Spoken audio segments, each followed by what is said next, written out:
The default search option when I log into SciFinder is by research topic. To get started, I'm going to enter my topic as a phrase and hit search button.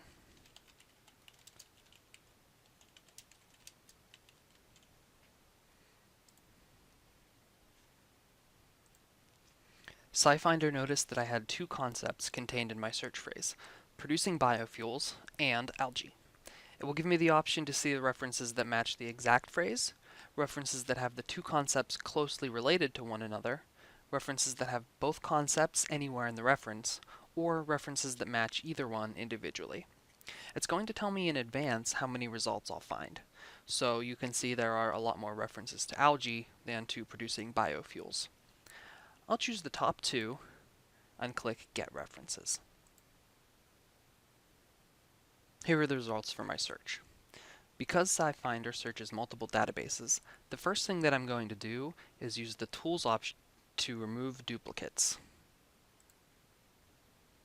And that will reduce the number of results I had from 1001 to 855. You can see that SciFinder is telling me how many duplicates were removed, and if I wanted to do that automatically every time I searched, I could do so from my preferences. There are a number of options on the left side and top of the screen that are going to allow me to refine my search and organize my results. The Analyze column simply allows me to see what the most frequent occurrences are of things such as author name, what journals an article may have been published in, and other things. So if I'm interested in seeing what the most common concept headings are in my set of results, I can click on Analyze By, choose Concept Heading, and see that we've got around 482 articles that deal with biofuels. Clicking on one of these will display just the references that match that heading. I can choose to keep or clear this analysis, but what I'm going to do is just clear that out. The Refine tab will allow me to search within my results. So for example, if I had been reading up on the production of biofuels using algae, and I heard that some researchers were using ultrasound to lyse the algal cells, I might add that as a research topic. And I'll click Refine. And we'll see there are 13 references that match all three of those topics. If I wanted to, I could also refine by the name of the author, the publication year, and other options. What I'm going to do is use the breadcrumb trail to take a step back to those 855 references that have been deduplicated. And we're going to take a look at the other option for refining that I recommend, which is document type. Review articles are a great way to get started learning about a subject or finding high-level overviews or large sets of references. So I'm going to click off the review option and refine based on that. That search is returning 181 results, which is substantially less than what I was looking at. So this may be a good place to get started. Now I'm going to step back one more time and take a look at the Categorize option. The Categorize option lets me visually explore the various sets of categories that may be assigned to an article.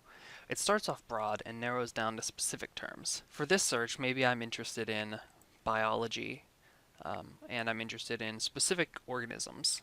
For this example, I'll search for cyanobacteria. I can see when I do my search that that's going to return one reference. If I wanted to, I could back up and choose another index term, but for now, let's just look at this article. So you see that refining by categories can really narrow down your set of results to something very specific. I'm going to step back one more time. I want to draw your attention to the Sort By field. By default, this is going to be by accession number. Pulling down will allow me to sort by author name, number of citing references, publication year, or title. The most interesting option here is citing references.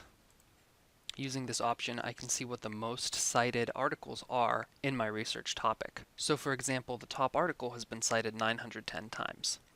Number of citations isn't a foolproof way to find relevant articles, but it will give you an idea of what the most influential, foundational, or possibly controversial articles are on a topic. If I've built a search that I'm happy with, I can click Create Keep Me Posted Alert and I can get a weekly email update of new articles that may have been published since I last did my search. So I'll type in a title